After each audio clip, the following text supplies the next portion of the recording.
The lightning was screaming, agony bleeding from it like a wounded animal. Music to the audience as each bolt came shrieking to the empty world's surface. Welcome back to the Nowhere Press, dearest listeners. We apologize for the brief interruption we encountered here at the station earlier. As you all know, the weather has been rather inconvenient lately, what with the ink and everything. A brief reminder to everyone that the roads leading north of Nowhere are still closed, and that the old Swindon Bridge is out due to the inclement weather we've been encountering all day. Oh, and before I forget, our local huntress, Katherine Moffet, who recently stepped down from her position at the Census Bureau, stopped by. She was soaked with the ink, tracking it everywhere. I barely recognized her were it not for her crossbow, quiver, and eyes. They were burning, terrified, furious, and focused. She demanded to see me. Such a racket was made, so I went to see what was the fuss. She talked and stalked about the room, mumbling to herself, and only after promising several times to hear her out did she speak cohesively. But it was all breath and heat, no sense or reason. I'm afraid she left quickly after saying it, nearly staining myself. But listeners, all I caught was, "Mr. A, they're here in the ink, they're here, and you must warn them. I must go. The song calls." That's it. And since I did promise her, I've passed the message on to you listeners. Hopefully it makes more sense to you all. But regardless, be careful out there. Nowhere seems darker and more slippery in all manner of fashions lately.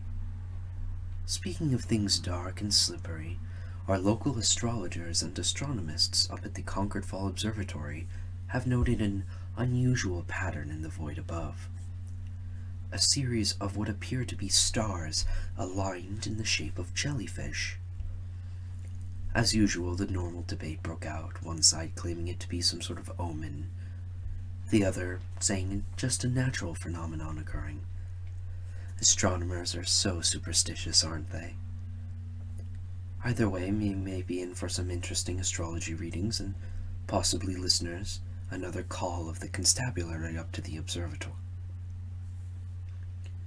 I wonder why they don't just work in separate buildings, since every time this happens a rather nasty scuffle breaks out. We all remember the stabbing that occurred in '03, don't we, listeners?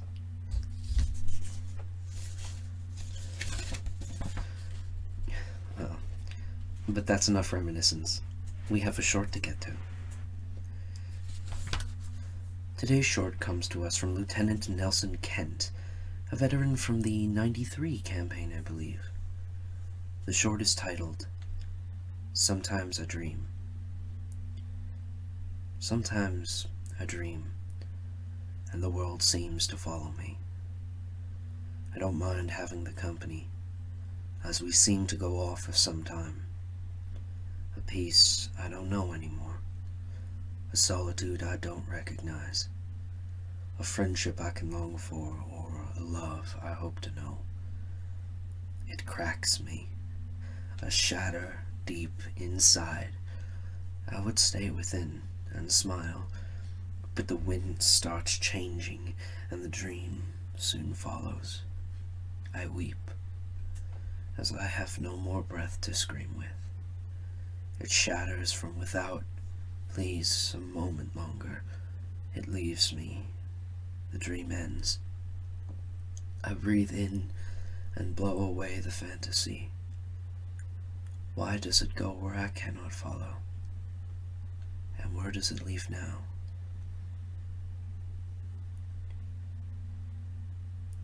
Thank you for that piece, Lieutenant. It's so rare that we receive pieces from veterans from your campaign, It reminds me that my grandfather fought in 93. He was a corpsman.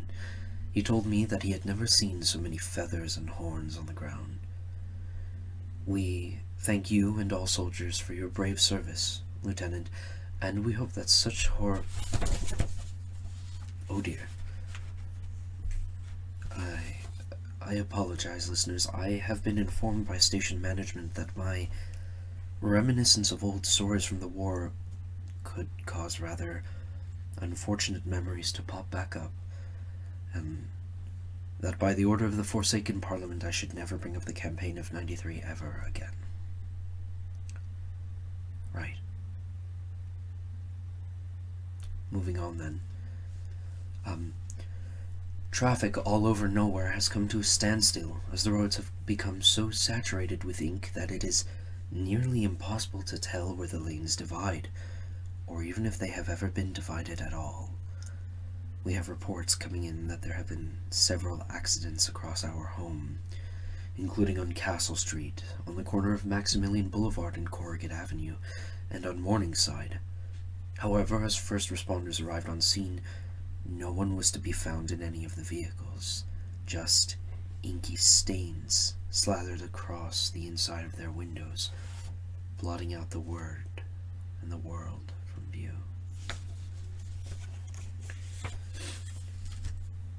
Once again, dearest listeners, I apologize. I'm afraid that we are expecting continuous torrents of ink. According to the note being passed to me now, for the next several hours. If at all possible, stay inside and get home safely. And once home, lock your doors. I don't know what Katherine might be hunting out there, but at the very least, you wouldn't want to catch a stray arrow in the murky air, would you?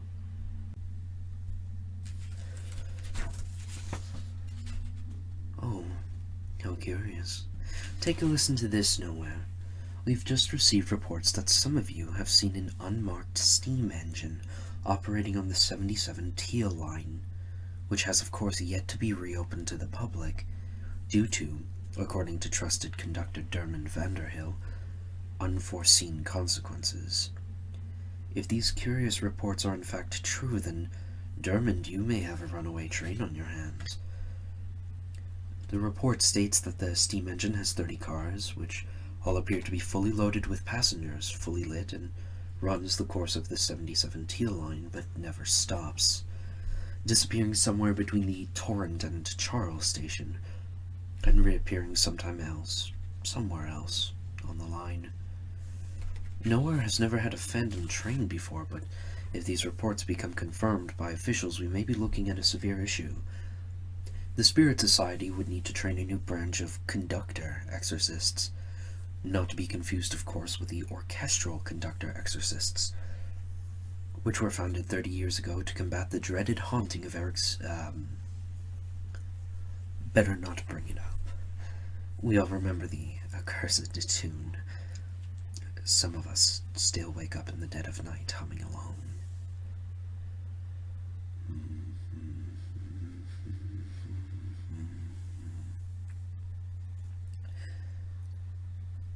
Where was I? Yes, we'll have to see how the Spirit Society responds to this renegade steam engine, and as soon as possible we'll try and get you all a statement from our good friend Dermot Vanderhill. Oh, I dare say that it's time for this airing's feature presentation. Today's submission comes from a student attending one of Nowhere's wonderful educational institutions, the St. George School of Sayers. For the purposes of privacy, their name will be kept confidential, and I shall only refer to them as John. The piece is titled, She Has Nightmares.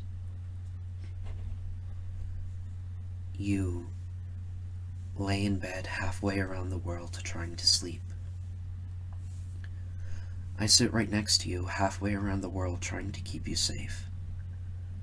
I can't come with you, not to that place. I wish I could lay by your side, hold you close, and keep you warm. I wish I could do more. Be in those dreams with you, to catch bullets and knives like some superhero, to push back colliding cars and fight off demons, to ride in like a knight in shining armor and sweep you away. But I can't be there in the dreams. I have to wait here. But that is something I can do. So each time you gasp for air, eyes flashing open to the night like a newborn star, I can assure you, it's over, Angel. I'm right here. Lay yourself back down, breathe easy, and close your eyes. And love, sweet dreams. But again you crash to consciousness, and I would be here, ensuring that should the worst happen and you awaken, mind racing in fear, I can make damn sure of one thing: I won't let you awake alone in the dark. So I'll sit here and wait for the next rallying call, or to hear you cry out into the lonely night, load my weapons with assurance and don the armor of kind words, sit in front of Skype like a sentinel on the wall of your mind, let the hours of my watch pass like water, so that when the trumpet sounds to go over the trench, I can swoop in. Maybe not like a knight, but close enough to kiss you gently back to sleep. So let the demons come if they dare, and if they scare you back to waking, I'll catch you. Soothe your trembling soul, and lay your weary mind to rest, so once more I say to you, good night, Angel. Sweet dreams. And just remember, they'll only ever be chasing you back to me.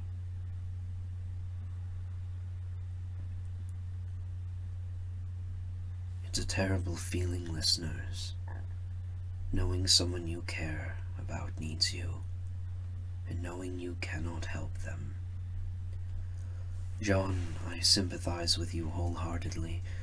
Do whatever you can for them, and listeners, just remember, there is nothing greater we can do for those we love, but to tell them we're here for them and mean it.